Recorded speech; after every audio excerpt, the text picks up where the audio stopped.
All right, welcome into another Harmonious at Lunch. I am super excited to be back with you today. We have a very interesting guest and a unique topic again. I'm all about this, bringing unique topics to the Harmonious business architecture.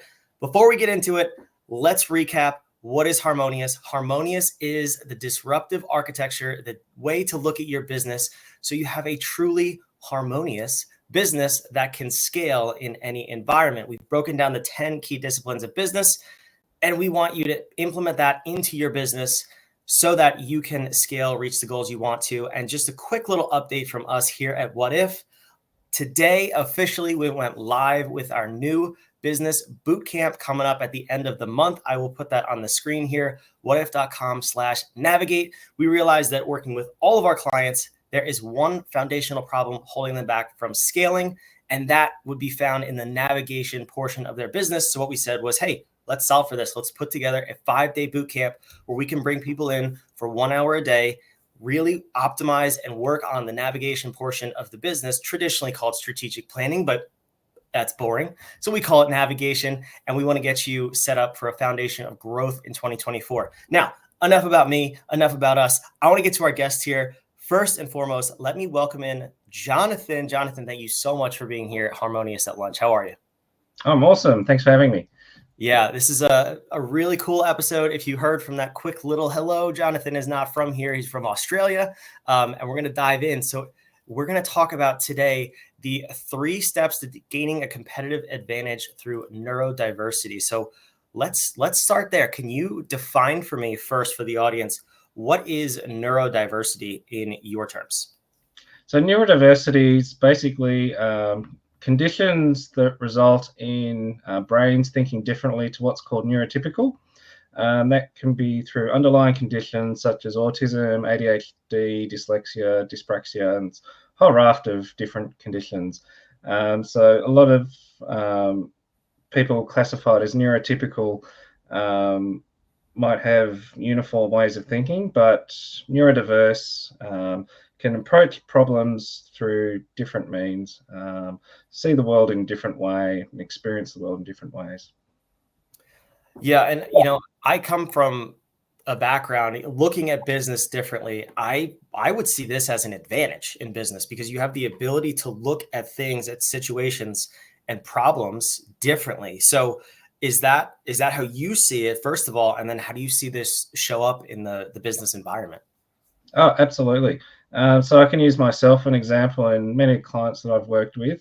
So many years ago, I was working in IT as a system administrator, and I was looking after a system that was growing. And one of my main roles in that job was to do weekly reporting, and that took probably 2 days of my time. And the system was, as I said, it was growing. It was taking more and more time each week, and so I identify as having autism and ADHD. And the ADHD side of me doesn't like doing boring, repetitive stuff. So the autism side of me got that hyper focus, which is an autistic trait where we find a special interest and we just pretty much latch onto it and research it and just do it until it needs to be done. And so I basically didn't have any idea how the scripts or anything worked. So I reverse engineered them, figured out what the input was, what the output was, and eventually got to the point where automated it, got it down to about an hour processing time in the first instance. And then over time, the system kept growing and just taking up more and more of my time again, and had a second bite of the cherry, so to speak.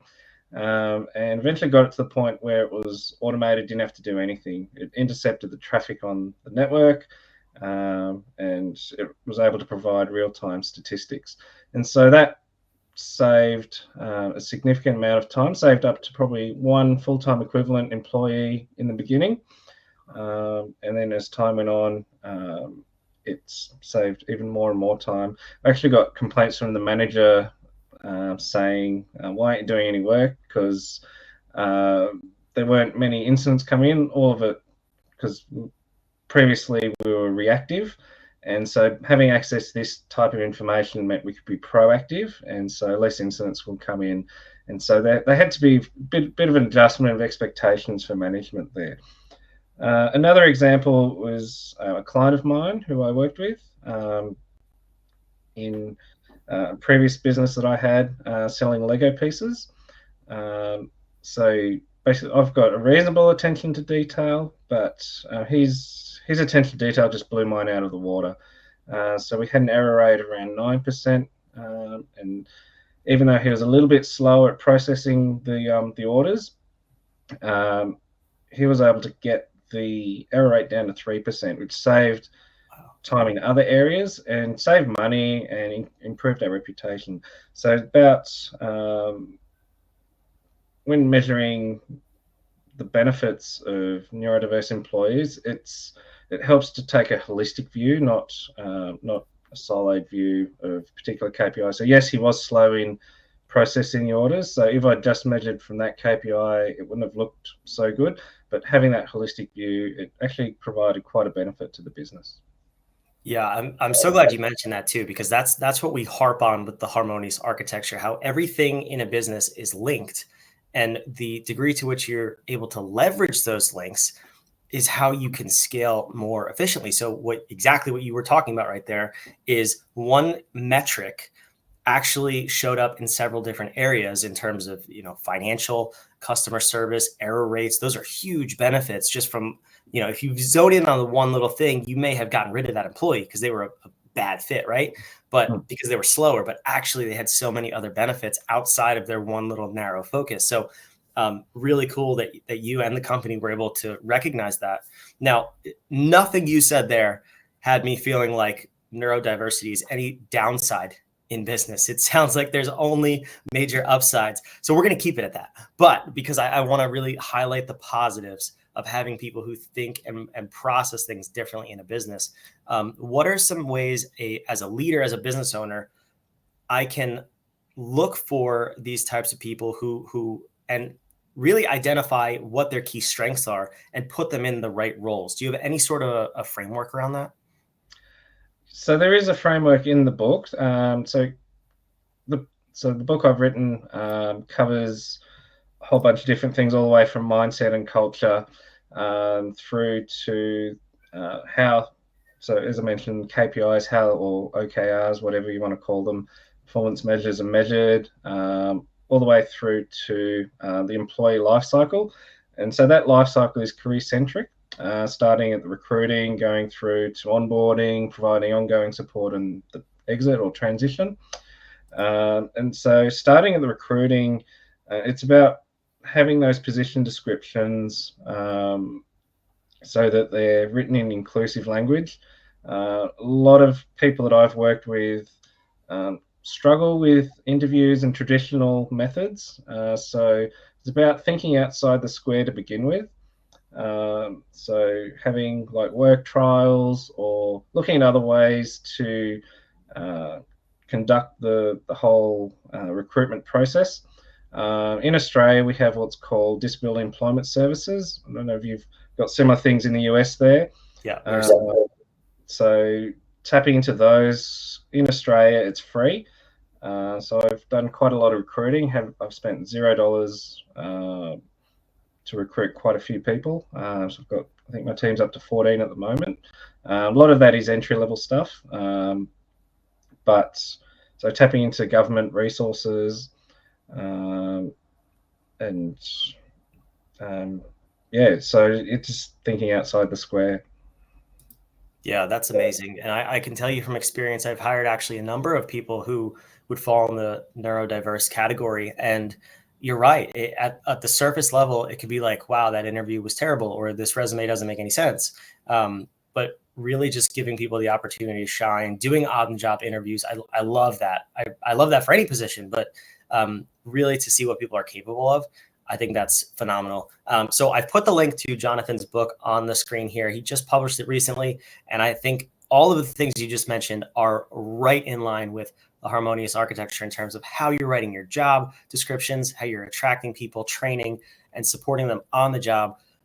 So please go check out Jonathan's book. But now in the title of the episode, it's 3 steps to gaining a competitive advantage through neurodiversity. Can you tease us a little bit with those 3 steps? So people definitely go buy your book, but also we can take a little bit of action from this episode. Yeah. So the first and the most important step is creating that psychologically safe environment. So allowing people to be themselves, to ask questions without feeling ridiculed. And the second step is setting up those mechanisms for support. So having accommodation. So people with ADHD might struggle with time management. So helping them implement systems, put in reminders, um, having AI take meeting notes, or not having meetings unless it's absolutely necessary. Um, I use a case study in my book, which is Lloyd's Banking Group in the UK, which centralises how the accommodations are implemented.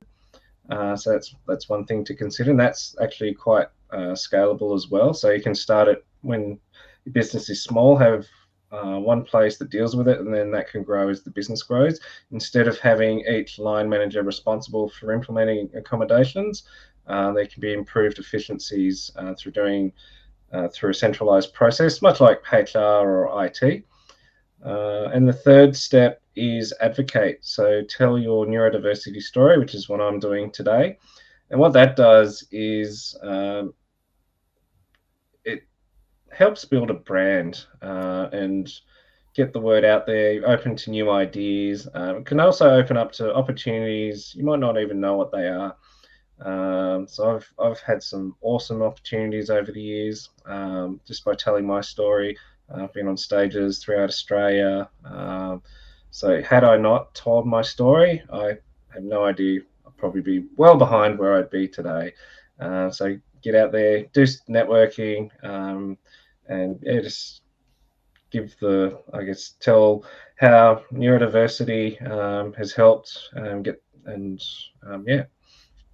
That's awesome. And you're obviously telling your story through the book, but I love that you're also giving actionable strategies through the book too. One of the things that you said that could potentially scare business owners, especially small business owners and entrepreneurs, is the word accommodations. You know, Yep. we hear that stuff and we think price tag immediately. I think that's like, unfortunately, those two things go hand in hand. But can you give me a little bit of insight, and the other small business owners watching, what could accommodations look like, and also why is that not such a scary word? Yeah, absolutely. So research has shown that the majority of accommodations don't cost a thing, Hmm. and a lot of accommodations also cost less than $500. Wow. Um, there is a lot of government support out there as well. So in Australia, we have things like Job Access. They provide things like training and other types of support. So there's a um, like someone needs noise cancelling headphones, they might be able to assist with that. I believe the US and UK and across the world, they might have similar schemes to that. So it's about engaging those government agencies. And so going back to those free accommodations, one of the simplest one is flexible work times. Doesn't cost a thing. Work from home, minimal if any costs. So with my team, I honestly don't care where they get the job done. If they're on a beach in the Bahamas or if they're in their basement or whatever. My main concern is they get the job done. They have the support they need, so they can contact me or another team member easily. It's good to get together with the team every now and then, face to face, because building that connection. But for day-to-day stuff, it's probably one of the most cost-effective methods. And the beauty about the accommodations is it not only can benefit neurodiverse people, it can benefit everyone in the workplace as well. So having those sort of arrangements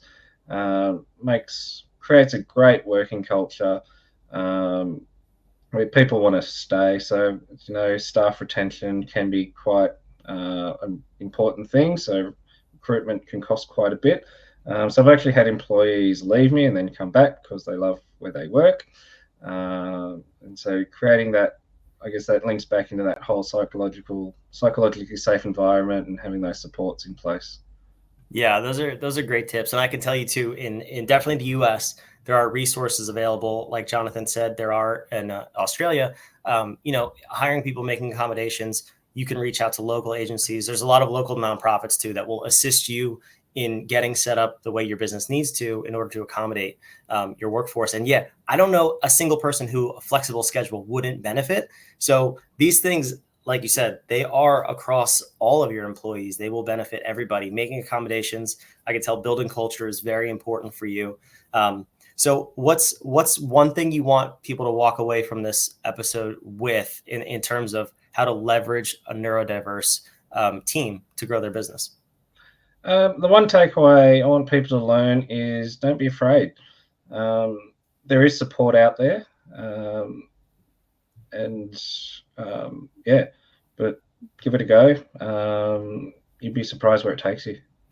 Yeah, that's amazing. Really great advice. Now, tell me, where can people connect with you if they want to learn more? Aside from, I'll put this back on the screen. The website on the screen is where you can go buy Jonathan's book. Where can they connect with you? Are you on social media or anything like that? Yeah, so I'm on LinkedIn. That's my main one. So I believe it's linkedin.com, or just search me up on LinkedIn, Jonathan Laloz. There's not too many of me in the world. I'm in Canberra, Australia.